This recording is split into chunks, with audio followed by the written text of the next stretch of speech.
Welcome back, everyone, to another plunge into the dark corners of true crime. Today, we're stepping back into a story that's gripped us all. A tale of loss, legacy, and lingering questions that just won't let go. It's been nearly a month since the world was rocked by the deaths of Hollywood giant Gene Hackman and his wife, Betsy Arakawa. And just when it seemed like the shadows were settling, new twists have clawed their way to the surface. This isn't just a case of two lives fading out. It's a labyrinth of timelines, a fortune in flux, and secrets whispering from beyond the grave. Let's unravel it together, piece by haunting piece. Picture the scene. February 26, 2025. A contractor pulls up to a sprawling $3.3 million estate tucked into the rugged beauty of Santa Fe, New Mexico. This isn't your typical Hollywood mansion. No glitz, no paparazzi buzzing around. It's a fortress of solitude, a place where Gene Hackman and Betsy Arakawa built their quiet life, far from the spotlight that once defined him. The contractor steps inside, expecting maybe a routine job, but what he finds stops him cold. Gene Hackman, 95 years old, a man who stared down villains on the silver screen, is dead. Betsy Arakawa, his partner through decades, is gone too. And in a crate nearby, one of their dogs lies lifeless. Two other dogs roam the property, survivors of whatever unfolded here.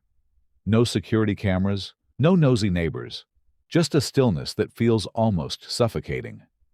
Deputies roll in, and right off the bat, the Santa Fe County Sheriff's Office shuts down any talk of foul play. This isn't a crime scene, they say. No blood, no struggle, no sinister figure lurking in the shadows. But if it's not murder, then what is it? How did two people and their pet slip away in this isolated retreat? The questions pile up fast. How long had they been there? Undiscovered? What took them down? The house offers no easy answers. Betsy's found in the bathroom, a space heater knocked over beside her, like she'd crumpled to the floor in an instant. Pills are scattered across the counter. Painkillers, maybe, or something else. It's hard to tell if it's a clue, or just the chaos of a moment, frozen in time. Then there's Gene, slumped in a mudroom, sunglasses perched on his face, walking cane resting close, as if he'd just eased into a chair and never got up. It's eerie, almost cinematic in its stillness, a final frame for a man who lived larger than life. The Hackmans were private, fiercely so. Their Santa Fe home was their sanctuary, a world away from the flashing lights of Los Angeles. No cameras guarded the place. No gates bristled with high-tech locks. They wanted it that way. Out of sight, out of the public's mind. Gene hadn't graced a movie set in years, trading blockbuster roles for a quieter existence with Betsy by his side. But that privacy made this mystery trickier to crack. With no one checking in, how long had they lain there before that contractor's knock broke the silence? The first real clue comes from Gene's pacemaker, a tiny piece of tech that turns out to be a silent witness. It logged its last signal on February 18, 2025. That's 8 days before the discovery. The medical examiner steps in with the autopsy results, and they paint a grim picture. Gene Hackman, at 95, was a shell of the tough guy we knew from the screen.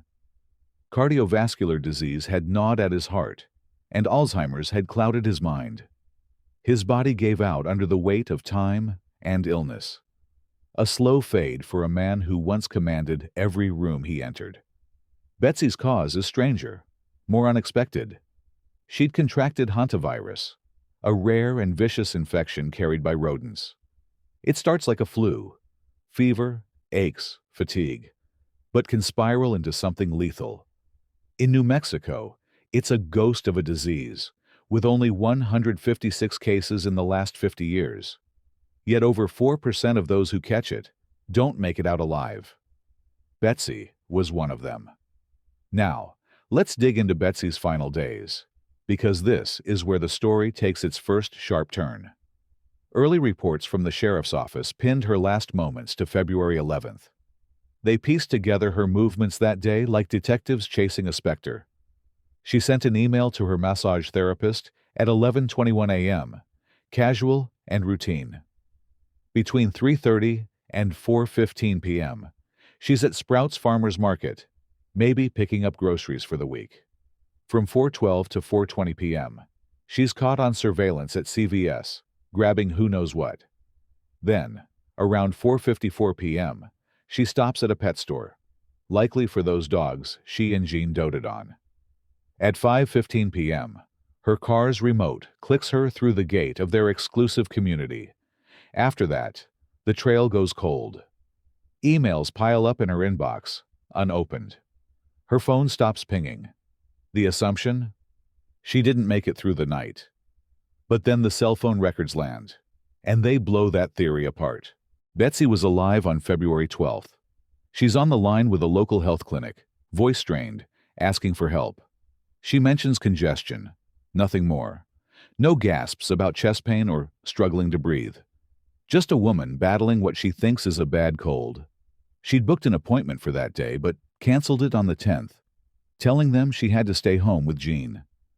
That hantavirus was already working its way through her, silent and relentless. By the end of the 12th, it claimed her. That shifts everything. Gene, frail and lost to Alzheimer's, spent days, maybe as many as 6, alone in that house with Betsy's body in the bathroom. The crated dog didn't die of infection like her. It starved, dehydrated, trapped with no one to let it out. The other 2 dogs wandered free, scavenging what they could. It's a slow, heartbreaking unraveling. A snapshot of isolation turned deadly. Let's pivot now, because this story isn't just about their deaths. It's about what they left behind: a fortune, a family, and a fight brewing in the wings. Gene Hackman's estate is valued at $80 million, a testament to a 40-year career that made him a household name. His will, signed back in 2005, lays it out plain. Everything goes to Betsy. Not a single mention of his 3 kids from his first marriage: Christopher, now 65, Elizabeth, 62, and Leslie, 58. But Betsy's gone, and she went first, just days before Gene. So where does that mountain of money land? Here's where it gets messy. Gene named his former attorney to oversee the trust if Betsy passed, but that guy died in 2019. The baton passed to Julia Peters, a successor now tangled up in court trying to sort this out. Betsy's will has a clause. If Gene didn't survive her by 90 days, the estate flows to a charitable trust for causes they both held dear. Gene made it 6 days, nowhere near 90. That leaves the pot in limbo. The kids weren't tight with their dad in his final chapter. Leslie told the Daily Mail she hadn't spoken to him in months, their bond stretched thin by time and distance. Christopher's stayed quiet, but word's leaking out. He's hired a heavyweight estate lawyer in California. Elizabeth and Leslie, along with Christopher's daughter Annie, put out a statement mourning their dad and grandpa. But it's clear they weren't a daily presence in his life. Were they cut out on purpose? Or did Gene just never imagine Betsy wouldn't be there to take it all? The estate's not just battling over money, it's fighting for privacy too. They've landed a temporary restraining order to keep body cam footage, autopsy reports, and anything showing the Hackmans' last moments under lock and key. Gene and Betsy built their later years around seclusion, stepping back from the glare that once defined them. The trust argues they deserve that dignity in death. New Mexico's a state that often lets this stuff spill. Body cam clips from shoplifters or car chases flood the airwaves. But this isn't a crime. It's a personal tragedy, and a hearing set for March 31st to decide if the public gets a peek. The Hackmans valued their shadows. Will the courts honor that? So where does this leave us? An $80 million fortune teeters on the edge. A family stands divided, and the questions keep stacking up. Did Gene mean to lock his kids out for good? Or was this a plan that never accounted for Betsy going first? Could a judge rewrite the rules? Or does New Mexico's state treasury swoop in for the win? The crated dog, the scattered pills, the pacemaker's last tick. They're all pieces of a puzzle that's still missing its corners. This isn't the end of the road. More layers will peel back, and we'll be here, sifting through the dust for answers. Stay with us.